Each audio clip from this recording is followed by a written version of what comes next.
আচ্ছা ইয়াসিন ভাই, আমরা এখন কোথায় অবস্থান করতেছি? আমরা বর্তমানে দেবগঞ্জের পাশে ময়নামতি চর যে জায়গাটা, সেই জায়গাটাতে অবস্থান করতেছি। This is very nice place because it is natural, so I like this place. আচ্ছা, আসলে ভাই এই জায়গাটা আমার অডিয়েন্সদের উদ্দেশ্যে বলে যান, আসলে এই জায়গাটা কোথায় অবস্থিত? এটা এক্স্যাক্টলি আপনি যদি ডোমার থেকে আসেন, ডোমার থেকে আপনি ফজলুল অর্থাৎ সরকার পাম্পের এদিক দিয়ে এসে দেবীগঞ্জ সরকারি কলেজ দিয়ে বরাবর বসুনিয়া রোডে আসলে আপনি এই জায়গাটা পাবেন। এই জায়গাটা ময়নামতি চর নামে অবস্থিত, নামে পরিচিত। আর বিশেষ করে এর কিছু বৈশিষ্ট্য রয়েছে, ক্যারেক্টারাইজ রয়েছে, সেটা হচ্ছে যে অনেক সুন্দর একটা ন্যাচারাল ভিউ রয়েছে। আর মোটামুটিভাবে আপনি যদি একটু দেখেন পাশে কিন্তু এটা কিন্তু যে পটেটো ফ্যাক্টরি, ঠিক আছে। তারপরে এই যে এই ফরেস্ট, এই ন্যাচারাল ফরেস্ট, একদম গাছপালায় অনেক অনেক ভরপুর।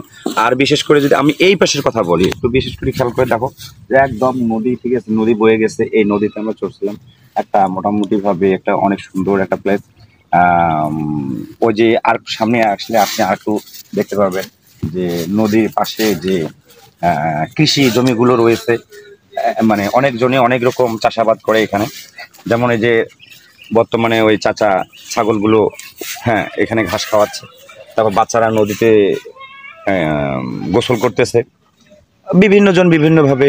তাছাড়া ওই যে ঘাটে নৌকা বাঁধা আছে, এই ব্যবস্থা।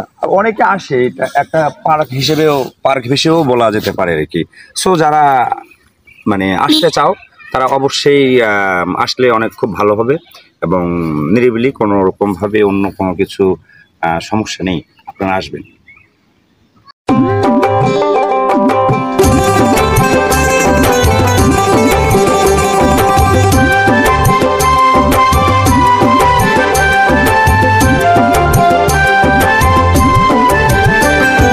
বাংলাদেশের মানসি গিলা তোমার দাও নিমন্ত্রণ, নীলফামারীর একবার বেড়ে যাহার। ওরে আলু বাইগন তরকারি, শীতল পুরি ভর্তা করি, আইসেন সবাই একবার খায়া যাহার। ওরে আলু বাইগন তরকারি, শীতল পুরি ভর্তা করি, আইসেন সবাই একবার খায়া যাহার।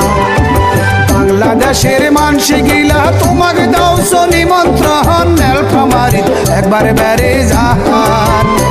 ওরে আলু বাইগন তরকারি, শীতল পুরি ভর্তা করি, আইসেন সবাই একবার খায়া যাহার। ওরে আলু বাইগন তরকারি, শীতল পুরি ভর্তা